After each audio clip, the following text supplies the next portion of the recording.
হাতের স্যানিটাইজারের বোতল থেকে মনামি বেশ কিছুটা স্যানিটাইজার ছিটিয়ে দিল সামনের দিকে। তারপর হাসতে আরম্ভ করল।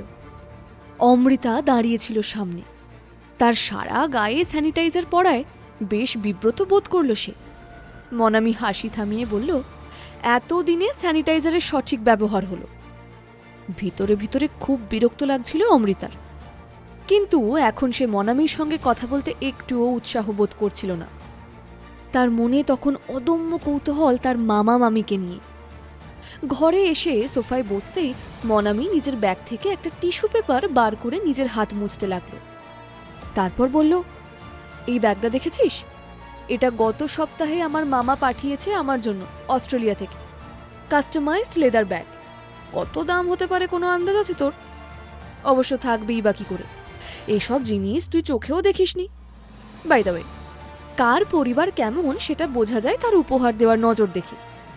এই যেমন এক্ষুনি তোর পরিবারের কথা শুনছিলাম। দেখা যাক তারা তোর জন্য কি উপহার সাজিয়ে আনে। অবশ্য আমি বেশ ভালোই বুঝতে পারছি কি উপহার আনবে তোর মামি তোর জন্য।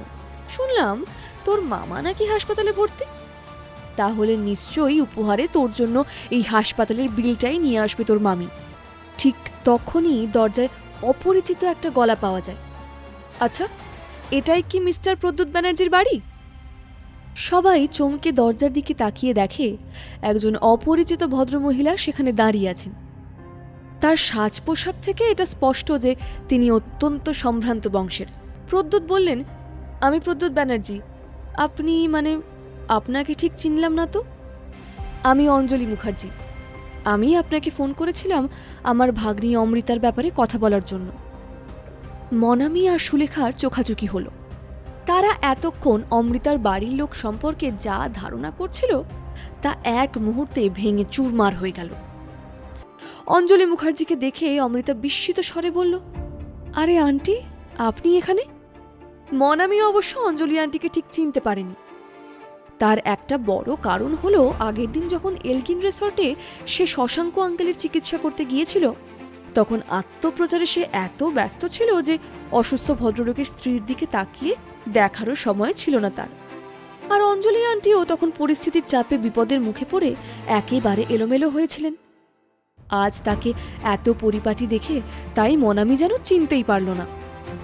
অমৃতার প্রশ্নের উত্তরে অঞ্জলি দেবী হেসে বললেন, দেখো, ভাগ্য আজ আমাদের মিলিয়ে দিয়েছে। তোমাকে খুঁজতেই যে আমাদের এত দূর ছুটে আসা, অথচ তোমাকে আগের দিন সামনাসামনি দেখেও আমরা তোমার পরিচয় পাইনি। আজ একজনের সাহায্যে তোমার কাছ অবধি পৌঁছাতে পারলাম। তোমার মামা তো হাসপাতালের বেডে শুয়েও পাগল হয়ে যাচ্ছে তোমার সঙ্গে দেখা করবে বলে। মনামি স্থির দৃষ্টিতে অঞ্জলি আন্টিকে লক্ষ্য করছিল। তার গায়ের হীরের গয়নাগুলো মনামির যেন চোখ ধাঁধিয়ে দিচ্ছে। মনামি নিজের লোভ সংবরণ করতে পারে না। অঞ্জলি আন্টির গলার পেন্ডেন্টটায় আঙুল দিয়ে সরু গলায় বলে, আচ্ছা, কি সুন্দর দেখতে দেখ এই পেন্ডেন্টটা। কত বড় এই হিরেটা। এটা কি সত্যি হিরে? তুমি কি পাগল হলে মনামি? আজকাল কেউ সত্যি হিরে পরে বেরোয়? নিশ্চয়ই ওটা নকল। লোকেরা শো অফ করার জন্য আজকাল কত কিছুই না করে। অঞ্জলি আন্টি চাইলেই বলতে পারতেন যে হিরেটা আসল, কিন্তু সেটা বলা তার স্বভাব রুচি বিরুদ্ধ। তিনি কোনো উত্তর না দিয়ে প্রদ্যুৎ বাবুর দিকে তাকিয়ে বললেন, আপনি তাহলে আমাদের স্নিগ্ধা দিদির স্বামী। প্রদ্যুৎ বাবু ততক্ষণে অঞ্জলি দেবীকে দেখে বুঝে নিয়েছেন যে এই মহিলা অত্যন্ত ধনী পরিবারের, তাই গদগদ হয়ে তাকে বললেন, হ্যাঁ হ্যাঁ, স্নিগ্ধার সাথে আমারই বিয়ে হয়েছিল। আপনার সাথে পরিচিত হয়ে খুব ভালো লাগলো। আপনাকে দেখে মনে হচ্ছে যেন সিনেমার পর্দা থেকে কোনো নায়িকা উঠে এসেছেন। আপনি কিছুটা ঠিক ধরেছেন, তবে সবটা নয়।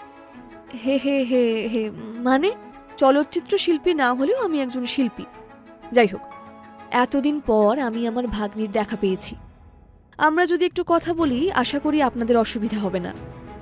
না না, একেবারেই না, বলুন না, কোনো অসুবিধা নেই। মিষ্টি করে হেসে অঞ্জলি দেবী উঠে দাঁড়ালেন। তারপর অমৃতাকে বললেন, চলো অমৃতা, গাড়িতে যেতে যেতে কথা হবে। অমৃতা আর অঞ্জলি নিজেদের দামি গাড়িতে ব্যানার্জি ভিলা ছেড়ে বেরিয়ে গেলেন। সেদিকে হাঁ করে তাকিয়ে রইল মনামি। সুলেখা দেবী প্রদ্যুৎবাবুকে বাঁকা স্বরে বললেন, শুনলে তো, উনি নাকি শিল্পী। শিল্পী মানে বোঝো তো, এটা কিন্তু মোটেই সুবিধার হয় না, ভীষণ চতুর হয়। কোনোভাবে যেন ওনার সঙ্গে জড়িও না, কি জানি কি থেকে কি বিপদ হয়। তারপর মনামির দিকে তাকিয়ে বললেন, তুমি আবার এরকম হাঁ করে দাঁড়িয়ে রইলে কেন মা?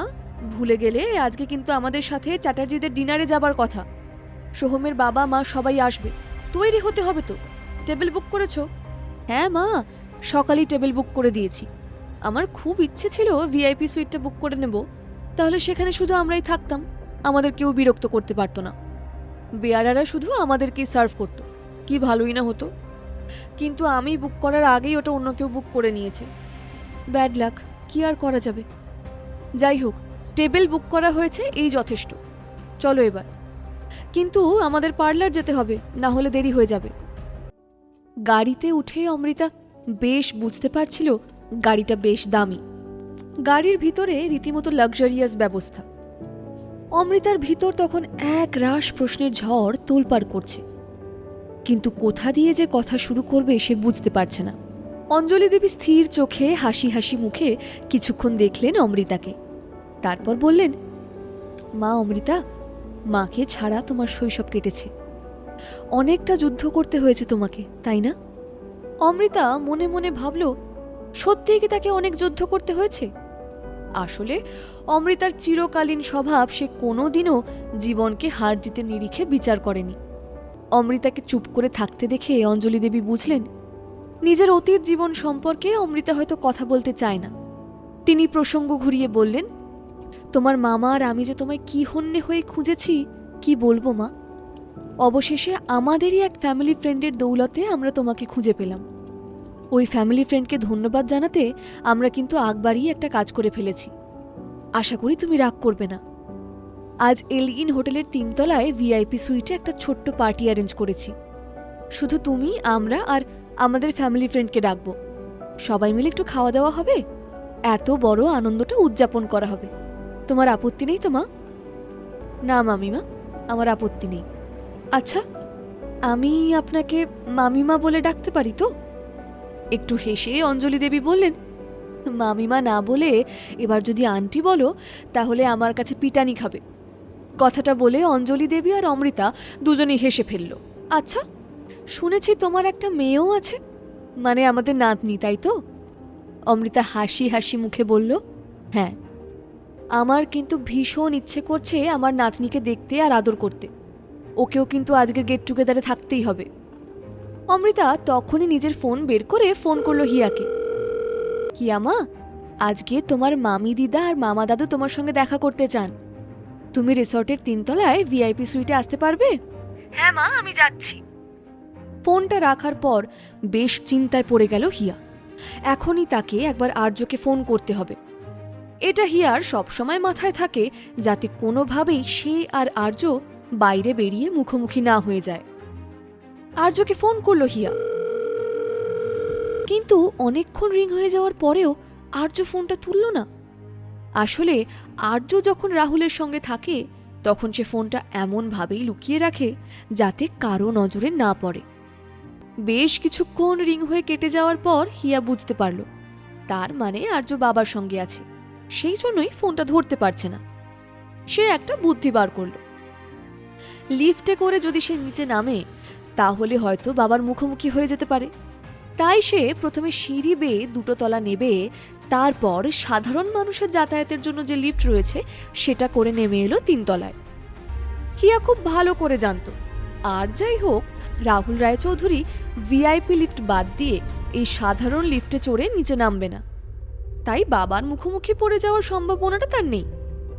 হিয়া মিষ্টি হেসে একজন ভদ্রলোককে বলল, আঙ্কেল, একটু 2nd ফ্লোরের বাটনটা প্রেস করে দেবেন, আমি হাত পাচ্ছি না। 3 তলার লিফট থেকে বেরিয়ে লম্বা করিডোর ধরে হিয়া এগিয়ে চলল ভিআইপি সুইটের দিকে। রাহুল, আর্য আর সাম্য ঠিক তখনই বেরিয়ে এলো 3 তলার ভিআইপি লিফট থেকে। হিয়া চমকে উঠল। তাহলে কি এবার ধরা পড়ে যাবে হিয়া? ভেস্তে যাবে রাহুল আর অমৃতাকে কাছে আনার প্ল্যান? আজই ডাউনলোড করুন পকেট এফএম এর অ্যাপটি আর শুনতে থাকুন এক যে ছিল কন্যা। লিংকটি রয়েছে ডেসক্রিপশনে।